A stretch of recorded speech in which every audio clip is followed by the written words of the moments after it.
Microsoft just told the market it plans to spend over $100 billion on AI in 2026.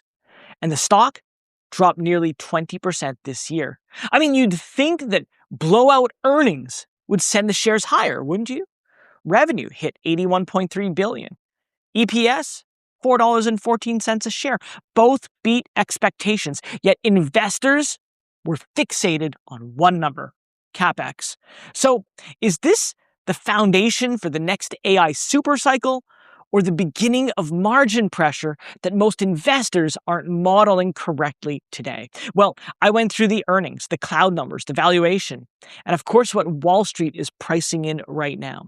And in this video, I'm going to break it down into three parts.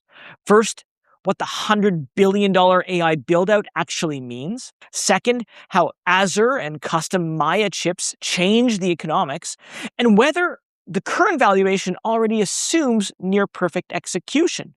Because if the market's wrong, this pullback could matter. And if it's right, you don't want to misprice the risk. I'm Rick Orford, a Wall Street Journal bestselling author, been trading since 1999, and no, I'm not a financial advisor. That's a good thing. I break down the numbers so retail investors like us can make smarter, more confident decisions with our money. I want to thank The Motley Fool for sponsoring this video. The Motley Fool is a company that provides investing insight and stock recommendations for investors of all skill sets and risk levels. And you all know how much I love researching new stocks and trying to find the next best investment. So I'm proud to partner with The Motley Fool to bring you 10 stock picks from their popular product, Stock Advisor.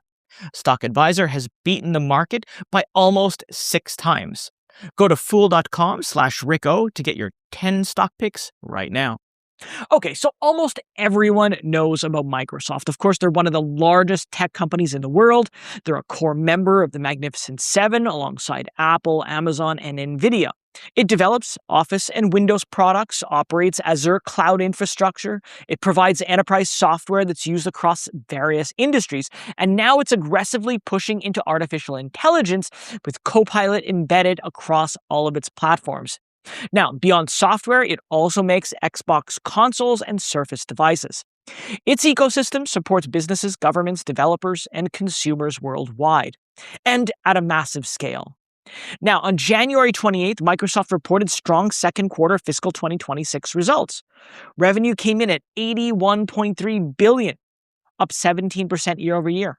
Earnings per share, $4.14. Both beat Wall Street expectations. And you'd think that would have been enough to send the stock higher. Instead, the shares, they dropped sharply. Why? CapEx. Microsoft's projected 2026 CapEx, or spending plans, now exceeds $100 billion. That is a massive build-out of data centers and AI infrastructure, including support for more advanced agentic AI workloads that can actually act and execute tasks.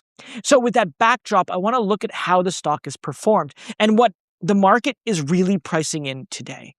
Well, right now, Microsoft trades around $393 a share and is down about 19% year to date.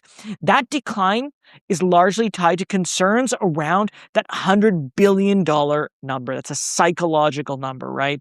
But if I zoom out to the 52-week period, the returns are basically flat. Over the last 5 years, though, the stock is up about 70%, and over the last 10 years, it's up about 672%. So picture this, a company with a decade-long track record of compounding is now ramping investment at historic levels, right? Is that the setup for the next leg higher? Or is rising capital intensity a structural risk to its returns?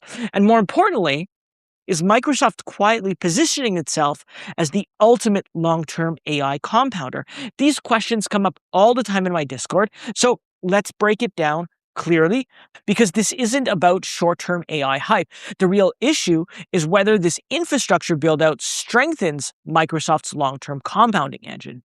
That $100 billion number is tied largely to data center expansion, AI compute infrastructure, and broader Azure capacity growth. This isn't a short-term marketing push. This is long-term or long-duration infrastructure. And it makes sense because management believes that AI will become embedded across enterprise workflows for years to come. And if that happens, those data centers can generate recurring cloud revenue for a long time. But here's what really stood out to me. Microsoft cloud revenue reached around 50 billion in the second quarter alone for fiscal 2026. That shows just how large its enterprise footprint already is. And Azure sits at the center of this strategy. It powers productivity software, security tools, developer platforms, industry solutions. And as AI features get embedded all into those products, the compute demand runs all the way back through Azure. That creates kind of like a flywheel, a reinforcement loop. Software adoption drives cloud usage, and cloud usage strengthens switching costs. Switching costs increase durability, and you'd honestly expect that kind of integration from a system-level company, wouldn't you? Now add another layer to this. Microsoft just introduced Maia 200. This is its own AI accelerator built specifically for inference inside Azure data centers. Inference is when AI models are actually used in real time, and that's where cost at scale really matters. As AI rolls out across office, security, and developer tools, usage volumes will explode, and Maia is designed to improve performance per watt. I mean, better efficiency, right? Lower operating cost per AI task. And by adding custom silicon all into this stack, Microsoft gains more control.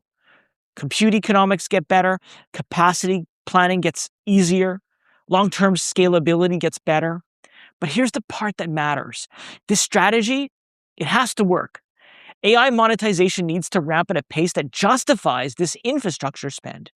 Azure margins, they need to hold up, because it would be one thing if CapEx rises temporarily, but it'd be another thing if spending stays elevated without a clear revenue lift, right? We need to see those sales. At some point, investors will expect CapEx to normalize, and with competition from others like AWS and Google, these guys aren't going away, especially if pricing pressure increases. Now, at $393 a share, Microsoft has a market cap of just shy of $3 trillion.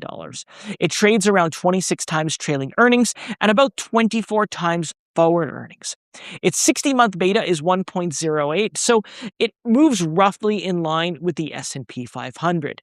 So the market already views Microsoft as a dominant platform. Let's get that out of the way.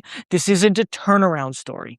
Investors are buying scale, durability, and execution. And the multiple isn't cheap, right? But it's not bubble level either.